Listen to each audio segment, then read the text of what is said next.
Shut up and sit down. तो चलिए आइए अब हम लोग पढ़ते हैं 11.5 बंगाल के बारे में। Bengal was an important regional kingdom under the Palas in the 8th century and the Senas in the 12th century. Bengal 8वीं सदी में पालों के और 12वीं सदी में सेनों के अधीन एक बहुत ही महत्वपूर्ण प्रादेशिक साम्राज्य था। Bengal was the easternmost province of the Delhi Sultanate. Bengal Delhi सल्तनत का सुदूर पूर्वी प्रांत था। The long distance, uncomfortable climate, and poor means of transport and communication made it difficult for the Delhi Sultanate to control this province. अत्यधिक दूरी, असहनीय वातावरण और परिवहन और संचार के कम साधनों की वजह से दिल्ली सल्तनत का इस प्रदेश पर नियंत्रण रख पाना बहुत कठिन था। Therefore, it was easy for Bengal to assert its independence. इसलिए बंगाल के लिए अपना स्वतंत्र अधिकार जताना बहुत आसान था।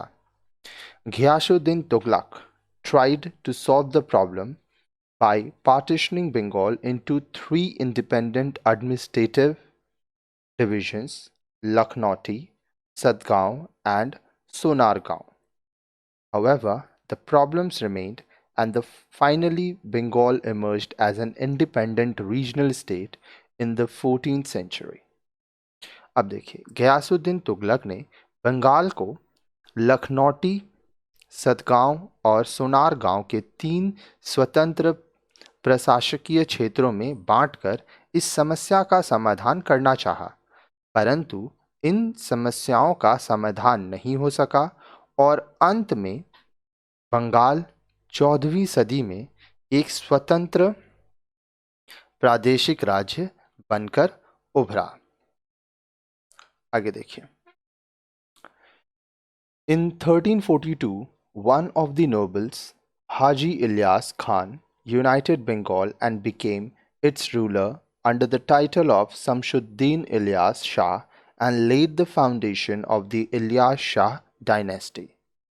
1342 में एक कुलीन हाजी इलियास खान ने बंगाल को संगठित किया और शमशुद्दीन इलियास शाह की उपाधि हासिल करके वहां का शासक बन गया और उसने इलियास शाह राजवंश की नींव रखी। He tried to annex Bengal and raided Orissa and Tirhut and forced them to pay tribute. उसने बंगाल को अपने साथ जोड़ने की कोशिश की और उड़ीसा और तिरहुट पर धावा बोला और उन्हें नजराना देने के लिए मजबूर किया। Such expansion alarmed the rulers of the Delhi Sultanate, who tried to occupy Bengal several times but were not successful. अब देखिए, इस प्रकार के विस्तारों ने दिल्ली सल्तनत के शासकों को सतर्क कर दिया, जिन्होंने बंगाल को जीतने के लिए अनेक बार कोशिशें की परंतु सफल नहीं हो सके। One of the important rulers of the Ilyas Shah dynasty was Ghiyasuddin Azam. Ilyas Shah वंश के महत्वपूर्ण शासकों में से एक था Ghiyasuddin अज़म। He was a learned man and promoted Persian literature. वह विद्वान व्यक्ति था और उसने फारसी साहित्य को प्रोत्साहित किया। He was well known for dispensing free and fair justice to people. कहा जाता है कि वह लोगों को स्वतंत्र और सही न्याय देने के लिए प्रसिद्ध था। It is said that once he killed a son of a widow by accident. The widow filed a complaint with Qazi, who summoned the ruler to the court. कहा जाता है कि एक बार उसने दुर्घटनावश एक विधवा के पुत्र की हत्या कर दी। विधवा ने काजी के पास इसकी शिकायत दर्ज करा दी, जिसने शासक को न्यायालय में बुलाया। When the case was decided, Azam told the Qazi that had he not discharged his duties honestly, he would have killed him. जब इस मामले का निर्णय हुआ, आजम ने काजी से कहा कि अगर उसने अपने कर्तव्य का ईमानदारी से पालन नहीं किया होता तो उसने उसे मार दिया होता. Azam had cordial relation with China.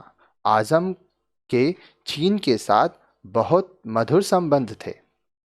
There was a prosperous trading relationship between Bengal and China. अब देखिए, बंगाल और चीन के बीच बहुत समृद्ध व्यापारिक संबंध थे. The port of Chittagong was an important center for exchange of goods. On the demand of the king of China, Azam also sent Buddhist monks from Bengal. Pandwa and Gaur were the capitals of Bengal. अब देखिए, चटगांव का बंदरगाह वस्तु विनिमय का एक बहुत महत्वपूर्ण केंद्र था. चीन के बादशाह की मांग पर आजम ने बंगाल से बौद्ध भिक्षु भी वहां भेजे थे. पांडुआ और गौड़ बंगाल की राजधानियां हुआ करती थीं. आगे देखिए, In 1538, Bengal was annexed by Sher Shah Suri. In 1586, Akbar conquered Bengal and made it into a सूबा. 1538 में शेर शाह सूरी ने बंगाल को अपने राज्य में मिला लिया. 1586 में अकबर ने बंगाल को जीत लिया और इसे एक सूबा बना दिया. While Persian was the language of administration, Bengali developed as a regional language. अब देखिए, फारसी प्रशासन की भाषा थी, परंतु बंगला प्रादेशिक भाषा के रूप में विकसित हुई. The establishment of Mughal control over Bengal coincided with the rise of agrarian settlements in the forested and marshy areas of southeastern Bengal. Bengal पर मुगलों का नियंत्रण स्थापित होने के साथ साथ बंगाल के दक्षिण पूर्वी इलाके के वन क्षेत्र में भारी संख्या में मछुआरों और किसानों के स्थानीय समुदायों की भारी संख्या में आबादी बढ़ी. Soon after, with the spread of the cultivation, this area became heavily populated with the local communities and fisher folks and peasants. The Mughals established their capital in the heart of the eastern delta at Dhaka. Officials and functionaries received land grants and settled there. Alauddin Hussain Shah, 1439 to 1519, was another important ruler of Bengal. He was very efficient and gave high administrative posts to the Hindus and is said to have paid respect to Chaitanya of the Vaishnav sect. He came into conflict with Sikandar Lodi and had to make peace with him. अब देखिए, बोल रहा है कि मुगलों ने ढाका में पूर्वी डेल्टा के बीचों बीच अपनी राजधानी स्थापित की. सरकारी कर्मचारियों और अधिकारियों को अनुदान में भूमि दी गई और वे वहीं बस गए. अलाउद्दीन हुसैन शाह 1439 से 1519 तक बंगाल का एक अन्य महत्वपूर्ण शासक था.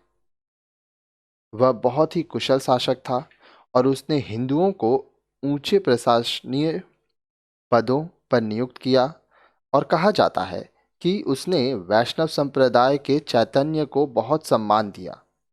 सिकंदर लोधी के साथ उसकी लड़ाई हो गई और उसके बाद उसे उसके साथ शांति समझौता करना पड़ा.